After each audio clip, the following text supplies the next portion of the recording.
یہ پانی ہمارے ہیں، یہ جنگلات ہمارے ہیں، یہ زمینیں ہماری ہیں، ہم نے ان کو آباد کیا ہے، ہم ان کے رکھوالے ہیں، ان کے محافظ ہیں، یہاں کے رہنے والے ہیں۔ یہ کسی باہر سے آئے ہوئے بندے کا یا کسی فوج کا یا کسی ادارے کا کوئی حق نہیں ہے،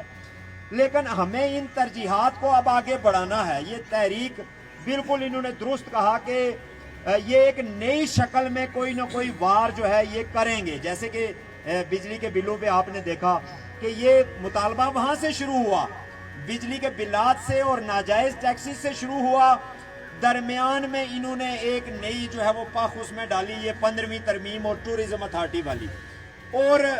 لوگوں کی توجہ جو ہے وہ اس طرف چلی گئی۔ چونکہ ریاست ہمیشہ سے لوگوں کا بڑا مسئلہ رہی ہے، آزادی بڑا مسئلہ رہی ہے، لوگوں کی توجہ اس طرف گئی اور ان مسائل پہ انہوں نے تھوڑا سا ریلیف محسوس کیا اندرون خانہ کہ چلیں مطلب یہ اس طرف لگے ہیں تو فی الحال جو ہے یہ معاملہ رک گیا ہے۔ پھر وہ تحریک جب آگے بڑھی اور ان کے جھنڈے اترنا شروع ہو گئے اور ان کو یہ محسوس ہوا کہ اب تو یہاں پر ہماری گنجائش کم ہوتی جا رہی ہے، انہوں نے بلدیاتی انتخابات کا ایک بیچ میں جو ہے وہ لقمہ لا کے کھڑا کر دیا، ہم اس کو جو ہے وہ آگے کریں گے پیچھے کریں گے۔ اس میں یہاں کی اسمبلی، انفارچونیٹلی یہاں کی عدلیہ اور یہ سارے لوگ شامل ہیں، یہ سب ایک ڈرامہ کر رہے ہیں۔ یہ ہمیں بتاتے ہیں عدلیہ نے یہ نوٹس لے لیا، فلانا الیکشن کمیشن نے یہ نوٹس لے لیا اور اسمبلی نے یہ ترمیم پاس کر دی، جبکہ پریکٹیکلی کچھ بھی نہیں ہوا، نہ کوئی ترمیم پاس ہوئی، نہ کوئی کلیئر کٹ ججمنٹ دی گئی کب الیکشن کروانے ہیں، کیوں کروانے ہیں، کیسے کروانے ہیں۔ یعنی یہ سارا کام جو ہے وہ پینڈنگ رکھ کے تو اس تحریک کا جو ایک ٹیمپو تھا اس کو یہ سمجھ رہے ہیں کہ ہم اس پہ کنٹرول کریں گے اور اس کو دبانے کی کوشش کریں گے۔ اسمبلی کی کاروائی میں نے سنا کوئی براہ راست کوئی صحافی چلا رہا تھا، اس میں ایک صاحب کہہ رہے تھے، بڑے لیڈر ہیں وہ بھی بڑی باتیں کرتے ہیں اس کے خلاف، تقسیم کے خلاف، اور وہ یہ کہہ رہے تھے کہ یہ آپ لوگوں نے غلطی کی ہے اس کو پبلکلی اناؤنس کر کے کہ یہ جو ترمیم والا معاملہ ہے، ایسے کام جو ہے وہ خاموشی سے کرنے پڑتے ہیں، یہ لوگ آپ کو تھوڑا ہی کرنے دیں گے۔ اب بظاہر وہ ہمارے ساتھ کھڑے ہیں، لیکن وہ اسمبلی میں بیٹھ کے لوگوں کو یہ بتا رہے ہیں کہ خفیہ طریقے سے آپ نے جو ہے وہ یہ کاروائی ڈالنی ہے تاکہ لوگوں کو پتہ نہ چلے۔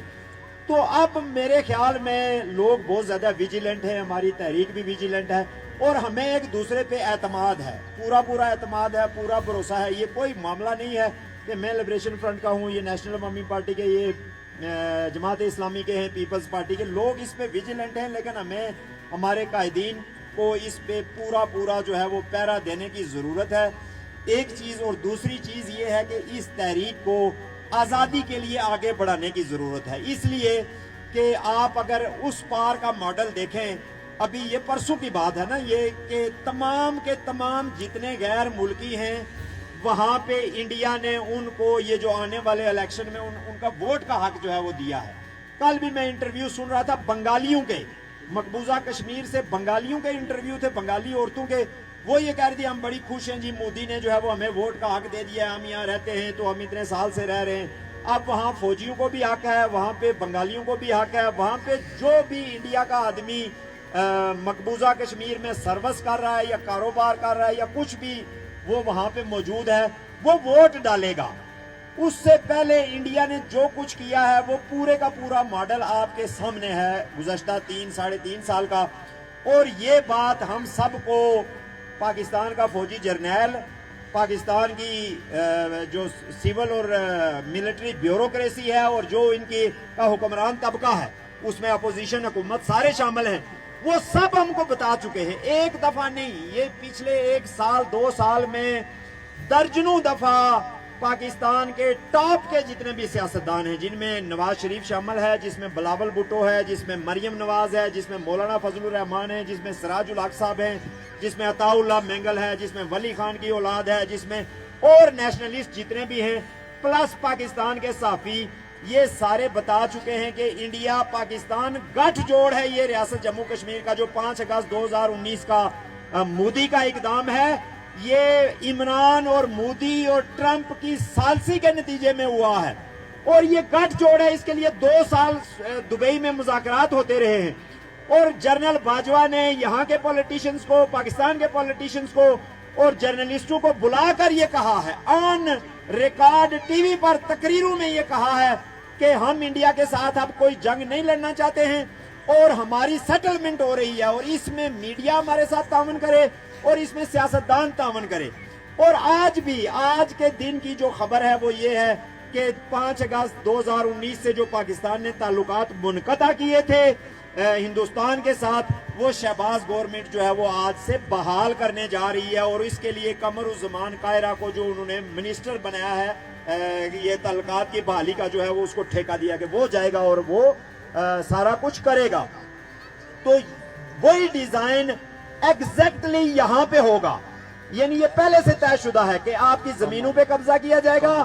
آپ کی اسپیشل حیثیت جو ہے، یہ جو ریاست جموں کشمیر ہے اس میں سے ریاست کاٹ دیا جائے گا، آپ کے